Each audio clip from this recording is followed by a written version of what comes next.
Hey guys, Mark Allen, VII LLC and VHSpringSolutions.com, back for another session of High Power University. We are in the middle of the barrel subject, and we just finished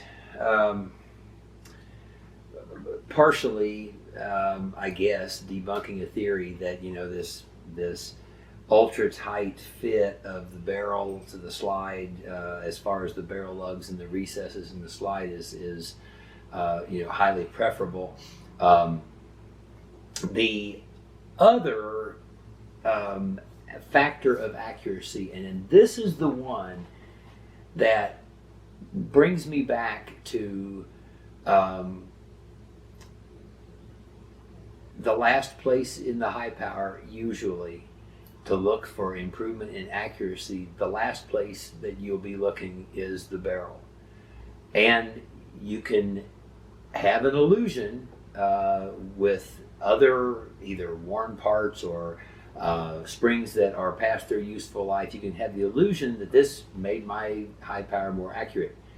I can assure you that as those edges of the slide recesses that we talked about, if these are getting rounded, your barrel is not getting more stable in your slide.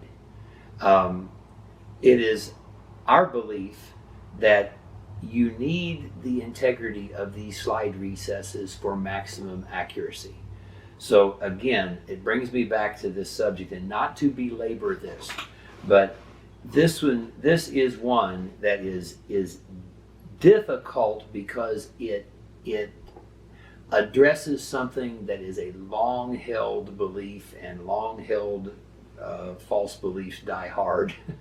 But it is one that we believe we have enough experience with enough high powers at this point, and at this point hundreds and hundreds, that we can make some certain conclusions because of the consistency that we've seen. Now, back to this accuracy subject. We have some video footage, and I hope my partner dubs this in at this point. This video footage is from Bulgaria, and two separate instances in one shot with his Arcus 94 high power. He takes a water bottle off of a tire it's like 32 yards, and this is like our like your personal size water bottle, 1 liter or whatever it is, that size of a water bottle at 32 yards, one shot, and he knocks it off the tire or explodes it or whatever. He sent me another one the other day, and he put at 20 meters, and it was something he knocked off a tire. And my partner Slav and I, we have friendly competitions shooting, and a lot of it, which gets closer to my wheelhouse, or if I have a wheelhouse of the timed drill type shooting, active shooting, rapid fire, in a time limit situation or a time situation. This is more my cup of tea, and my partner Slav is on a roll lately of these one-shot wonders at distance on small targets, and it's happened repeatedly at this point. So there's a trend. When it comes to the drill stuff, the rapid fire stuff, neither one of us has raised, how do I say this? Slav has not raised my hand in victory yet on that one. But on the distance stuff, I've already raised his hand in victory, because I don't have that ability at 30 plus yards that he does, apparently, I guess. So my point is, what he was doing that with was an Arcus 94 high power with an Arcus 94 barrel, which is a barrel that is spec'd out to basically a Mark II. Like a Browning Mark II barrel with a straightened feed ramp. It's a standard crown, and we'll talk about the crown of the barrel here in another session, and the importance of that. But this and other exhibits of accuracy at distance that I have had with the high power, Slav has had with the high power, but things that I've seen with my own eyes, is another testament to the high power design, the barrel to slide fit, and how that was blueprinted by John Browning and Diodone Save. We have consistent positive feedback about that technology. And from this standpoint, it does not appear that the FN or Browning high power barrel or any of the clones that used FN generated blueprints, it does not appear that there is an upside to accuracy from replacing that factory barrel. And now it sounds like I have probably done everything possible, also being a co-owner of a company who makes what we believe to be the best high power barrel ever manufactured. I've just about done everything a guy can do to unsell our barrels, I think. At this point, there's more to this story, so don't leave here. But truly, at this point, here is another reason to keep in mind. The FN Browning blueprints for the high power barrel, and all barrels produced by FN Browning, produced by Arcus for the Careen, and all the other ones that we know of. The twist rate of the rifling, and to help you understand, if you look down your high power barrel, you'll see grooves, and they go in what appears to be a circle, and they do. This is called rifling. This is what creates the spin of the bullet out of the barrel. And the belief is the more you spin a bullet, in other words, the faster that it's spinning when it leaves the barrel, the more accurate and true that bullet is going to fly for a longer period of time. And the FN Browning blueprints specify a 1 in 10 twist rate. What that means is for every 10 inches of barrel, that rifling is going to turn that bullet 1 revolution. Every aftermarket barrel that we've seen is a looser twist rate, and it's a 1 in 16. In fact, most aftermarket barrel makers of high power barrels believed that the high power rifling twist rate was 1 in 16, and that's why they did it that way. It's a different process to make it a 1 in 10 twist rate, but this is a big accuracy component if you're getting out at much distances at all, because you remember on the high powers barrel, you have, I think it's 4 and 13/64 or 11/64, 5/8 of an inch basically, of barrel to get that bullet turning and also get it velocity before it leaves the end of the barrel. And that's asking a lot. Well, the original designer of the FN high power barrel wanted that bullet turning as hot as possible out the end of the barrel for accuracy purposes, so it was a 1 in 10 twist rate.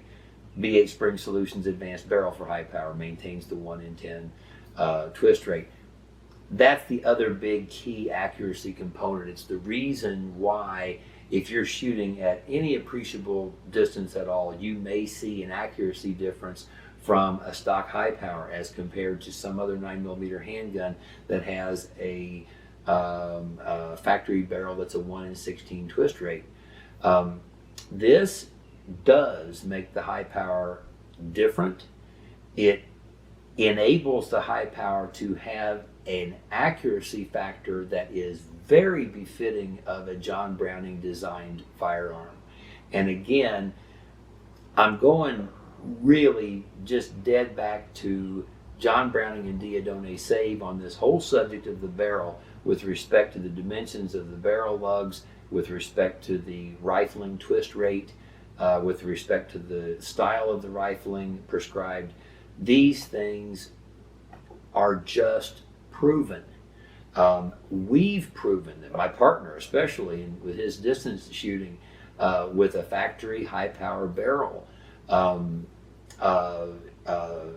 Now, that does not mean that the original high power barrels were perfect by any stretch. FN kept making modifications, kept making improvements. The original high power barrel, and I have an original design here. This would have been one that would be consistent with high power barrels that would go all the way back. FN Browning always made a two-piece barrel. There's usually a line that you can see right down through here. It's generally believed a one-piece barrel is better than a two-piece barrel, but these two pieces are then fused together. And the original barrels had a feed ramp that had an arc to it. A lot of people call it a humped feed ramp, but it has a noticeable radius and an arc to it. Later on, it was determined that replacing this arc with a more straightened or throated feed ramp where the feed ramp is straight, and then later they came out like that one is, and that's a VII Advanced High Power Barrel. It's a straight feed ramp, in other words. When the high power was designed, blunt-nosed hollow point ammunition did not exist, so you didn't have to worry about feeding it. The humped or arced feed ramp has been associated with inconsistent feeding of blunt-nosed ammunition. So FN Browning, when the Mark IIs came out, this is a barrel out of a Mark II, they straightened or throated the feed ramp. The high power barrels have suffered from some other issues, the biggest one of which is the tendency to get a fracture crack, and it's a real fracture. This is not one that looks like a crack, it's a crack. And where you're going to find that is where the barrel cam lug basically joins the part of the barrel that's the chamber. It's right here. And we've seen multiple instances of high power barrels fracturing right there. Then later on, FN actually, there we go, there's an FN barrel right there. They reinforced this area of the underneath side of the barrel. You'll see how that profile is different from the earlier ones. And there's been reinforcement that's been added to this section right here. No reputation for fracture whatsoever when this design has been used. So here is an aftermarket barrel. We're not going to say who this is. It's still made with a humped feed ramp. You can buy this barrel today. Again, it suffers the arc on the feed ramp. Blunt-nosed ammunition is a very, very difficult thing with this barrel, I found. This gives us some more working information, though, about the high power barrel, and I promise next time we're going to have some close-ups of some issues and things with high power barrels, and we're going to get to that in our next session. Thanks again for watching. Mark Allen, BH Spring Solutions LLC, and BHSpringSolutions.com.